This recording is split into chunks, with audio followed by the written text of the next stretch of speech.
শুধুমাত্র ইনশাআল্লাহ না বলার কারণে দীর্ঘ কয়েক হাজার বছর ধরে বাদশাহ জুলকারনাইনের সেই লোহার প্রাচীরের নিচে বন্দী হয়ে আছে কিয়ামতের অন্যতম নিদর্শন, পৃথিবীর ধ্বংসাত্মক এক জাতি যাদের নাম ইয়াজুজ মাজুজ। আজকের ভিডিওতে আমরা জানব কোথা থেকে তারা আসবে, কবে আসবে, কিভাবে আসবে, সেই সঙ্গে জানব ইয়াজুজ মাজুজ আসলে কাদের বংশধর, কোথা থেকে এসেছে এবং বিশেষ করে মুসলমানদের সাথে তাদের শত্রুতা কেন। আর কিয়ামতের অন্যতম নিদর্শন ইয়াজুজ মাজুজ, তারা যখন প্রাচীর ভেঙে পৃথিবীতে আসতে পারবে, তারা পৃথিবীর সকল নদীর মিঠা পানি 2 দিনে খেয়ে শেষ করে ফেলবে। প্রশ্ন হচ্ছে, সে প্রাচীরটা বর্তমানে কোন দেশে অবস্থিত?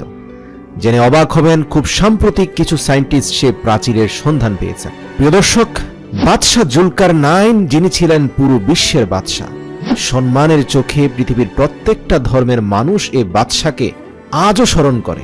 এই যেমন ধরুন, খ্রিস্টানরা তাকে সাইরাস দ্য গ্রেট মনে করে, মুসলিমরা বাদশাহ জুলকারনাইন মনে করে, এছাড়াও বিভিন্ন ধর্মের মানুষজন বিভিন্ন নামে তাকে জানে, কিন্তু সবাই তাকে সম্মান করে কারণ তিনি পুরো পৃথিবীর বাদশাহ ছিলেন।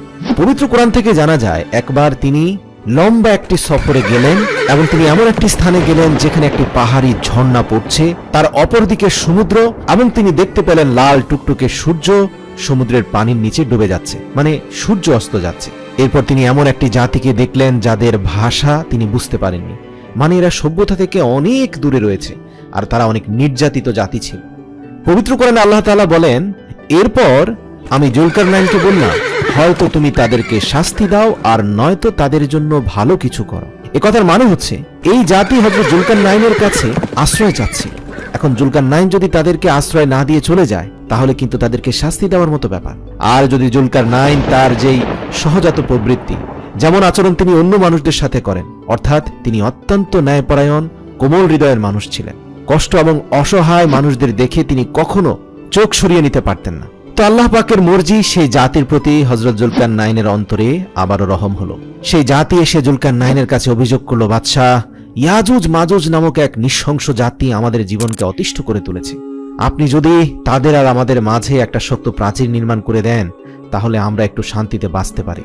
বাদশাহ দেখলেন এই পুরো জাতির প্রত্যেকটা মানুষ আক্রান্ত হয়ে আছে, এদের জীবন সংকটাপন্ন হয়ে আছে। কারণ এই ইয়াজুজ মাজুজ যখনই তাদের উপর ধ্বংসযজ্ঞ চালাতো, শুধু যে তাদের হত্যা করত তা না, তাদের পুরো কাবিলার সকল সম্পদ লুট করে নিয়ে যেত, আর তাদের কাবিলার শিশু আর মহিলাদেরকে গোলাম বানিয়ে নিয়ে যেত। আর তারা বসবাস করত একটা ভয়ঙ্কর পাহাড়ের ভেতরে, যেখানে পাহাড়ি গুহা বা গিরিপথ দিয়ে যেতে হতো। আর সেই পাহাড়ে প্রবেশ করার জন্য একটাই রাস্তা ছিল। ইতিহাস থেকে জানা যায় এটা পৃথিবীর অন্যতম একটা বৃহৎ পাহাড়। এই যেমন ধরুন, বর্তমান সময়ের মাউন্ট এভারেস্টের সাথে আপনি তুলনা করতে পারেন, বা তার চেয়ে বড়। তো এই অতিষ্ঠ জাতিটি বাদশাহ জুলকারনাইনের হৃদয় গলানোর জন্য এবং ইয়াজুজ মাজুজের হাত থেকে রক্ষা পাওয়ার জন্য তাকে বলল, বাদশাহ, আমরা আমাদের জীবনের অর্জিত সকল সম্পদ একত্র করে আপনাকে দেই, আপনি আমাদেরকে একটা শক্তিশালী মজবুত প্রাচীর তৈরি করে দেন এই ইয়াজুজ মাজুজের পাহাড়ি গিরিপথের মাঝখানে, যেন তারা বের হয়ে আমাদের অত্যাচার করতে না পারে। বাদশাহ জুলকারনাইন বললেন, তোমাদের সম্পদের কোনো প্রয়োজন নেই, শুধুমাত্র তোমরা আমার সাথে শ্রম দিবে, আমি আমার সম্পদ দিয়ে তোমাদেরকে শক্তিশালী প্রাচীর করে দেব। প্রিয় দর্শক, আপনি বুঝতে পারছেন, এবং তার দানবীয় গিরিপথের পুরো রাস্তাটা লোহা এবং তামার মজবুত দেয়াল নির্মাণ করার প্রতিশ্রুতি দিয়েছেন বাদশাহ জুলকারনাইন, অথচ তিনি তার বিনিময়ে কোনো সম্পদ নিতে চান না, যাদের জন্য তিনি এই দেয়াল নির্মাণ করবেন। বোঝাই যাচ্ছে তিনি আসলে কতটা উদার মনের মানুষ ছিলেন। আপনাদের জানিয়ে রাখি, ইতিহাস থেকে পাওয়া যায়, বাদশাহ জুলকারনাইন যতদিন পর্যন্ত এই দেয়াল নির্মাণ করছিলেন, ততদিন পর্যন্ত বাদশাহ জুলকারনাইন আল্লাহ পাকের সাহায্য প্রার্থনা করেছিলেন এবং প্রতিনিয়ত তিনি সালাতের বিছানায় মুনাজাতে হাত তুলে আল্লাহর সাহায্য চাইছিলেন, যেন এই প্রাচীর নির্মাণ হওয়া পর্যন্ত কোনোভাবেই ইয়াজুজ মাজুজ পাহাড় থেকে বের হয়ে না আসে।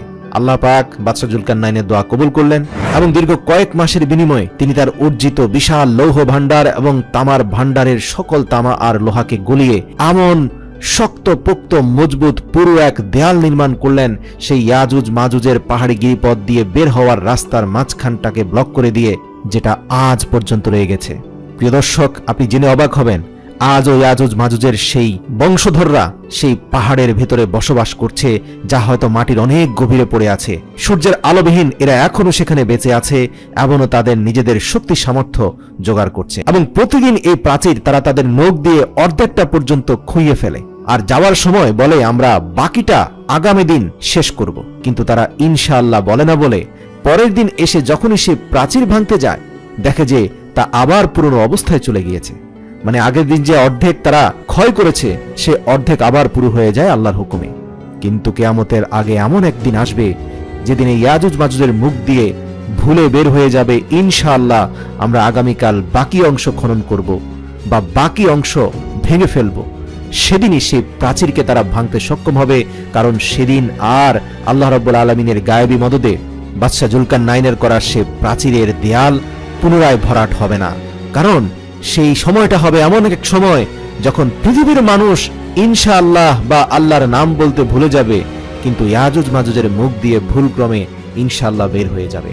আর যার দরুন সেই প্রাচীর ভেঙে ইয়াজুজ মাজুজ পৃথিবীতে এসে 2 দিনে পৃথিবীর সকল মিঠা পানি খেয়ে ফেলবে। প্রিয় দর্শক, আপনাদের জানিয়ে রাখি যে রাশিয়ান মুসলিমদের একটি দল দীর্ঘ 40 বছর ধরে বিভিন্ন ঐতিহাসিক তথ্য উপাত্তের উপর ভিত্তি করে ইয়াজুজ মাজুজের সেই পাহাড়ের সন্ধান করে চলেছে।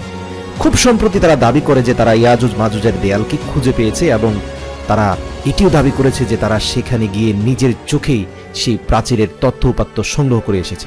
গবেষণা দলের মত অনুযায়ী এরা সর্বপ্রথম কোরআন আর হাদিসের ঐতিহাসিক বইগুলোতে ইয়াজুজ মাজুজের সঙ্গে সম্পর্কিত যতগুলো ইনফরমেশন আছে সবগুলোকে একত্রিত করে সকল ইনফরমেশনকে যোগ বিয়োগ করে তারা একটি নকশা তৈরি করে এবং সেই নকশা অনুযায়ী ইয়াজুজ মাজুজের সবচেয়ে সম্ভাব্য স্থানটা হয় বর্তমান কিরগিজস্তান নামক দেশের একটা নির্দিষ্ট পাহাড়ি অঞ্চলে, যা একসময় সোভিয়েত ইউনিয়নের অংশ ছিল, অর্থাৎ বৃহত্তর রাশিয়ার ভেতরে ছিল। কিন্তু যখন ইউএসএসআর বিচ্ছিন্ন হয়ে যায়, সোভিয়েত ইউনিয়ন ভেঙে যায়, তখন কিরগিজস্তান আলাদা একটি রাষ্ট্র হয়ে যায়। তো জানিয়ে রাখি যে এই দেশ বিশাল এলাকা, কিন্তু মানুষজন নেই, কারণ বেশিরভাগ সময় এই দেশের বিভিন্ন অঞ্চল বরফের নিচে চাপা পড়ে থাকে। তো তাদের গবেষণা দলে এশিয়ান অনেক মানুষ ছিলেন এবং সবাই মিলে 4 মাসের দীর্ঘ পথ ভ্রমণ করে বরফ ঝড়ের দুর্যোগপূর্ণ আবহাওয়া ছেদ করে তারা নির্ধারিত স্থানে গিয়ে পৌঁছান। এরপরে তারা পাহাড়ের বরফের ভিতর দিয়ে এমন একটি রাস্তার সন্ধান পেয়ে যান সেখানে, যা দেখে বোঝায় যায় যে এটি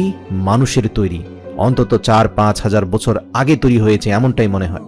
এমনকি তারা সেই পাহাড়ি গিরিপথ ধরে যেতে যেতে এমন অনেক লোহা আর তামা গলানো বস্তু দেখতে পেয়েছেন যা তাদের ধারণা সত্য হওয়ার ব্যাপারে যথেষ্ট প্রমাণ বহন করে। এবং তারা নির্দিষ্ট স্থানে গিয়ে 2টি পাহাড় দেখতে পায়, যেমনটা কোরআনে বলা হয়েছে। তবে সেই 2 পাহাড়ের মধ্যবর্তী স্থানে যে তামা এবং লোহা দিয়ে বানানো দেয়ালের কথা বলা হয়েছে তা দীর্ঘ কয়েকশো মিটার বরফের নিচে চাপা পড়ে আছে বলে তারা ধারণা করছে। এবং এটি এমন একটি এলাকা যেখানে দূর দূর পর্যন্ত কোনো বস্তু নেই, কোনো মানব বসতি নেই। প্রশ্ন আসে, সেখানে দেয়াল বানানোর কি প্রয়োজন ছিল? এমনিতেই তো এই লোকেশনে কোনো মানুষ নেই, গাড়ি নেই, বাড়ি নেই, এমনকি কোনো প্রাণী নেই, কোনো যানবাহনের সাহায্য নিয়ে এখানে আসা যায় না। এই গবেষণা দলটি এসেছে হেলিকপ্টার চড়ে। মজার ব্যাপার, তাদের টানা কয়েক সপ্তাহের গবেষণার সর্বশেষের দিকে একদিন তারা হেলিকপ্টার নির্দিষ্ট লোকেশনে ল্যান্ড করে। এরপরে তারা মেটাল ডিটেক্টর দিয়ে সেখানে চেক করে এবং তাৎক্ষণিক তারা একটা সিগন্যাল পায়। আর এটি এই কথার নিশানা যে এই বরফের পুরো আস্তরের নিচে 1000 বছরেরও পুরনো মেটাল বা লোহা এবং তামা দিয়ে তৈরি প্রাচীর রয়েছে। তবে এই গবেষণা এখনো চলমান, এখনো এর অনেক জবাব খোঁজার বাকি রয়েছে। এই গবেষণা টিম এখনো প্রকাশ্যে সবকিছু প্রকাশও করছে না।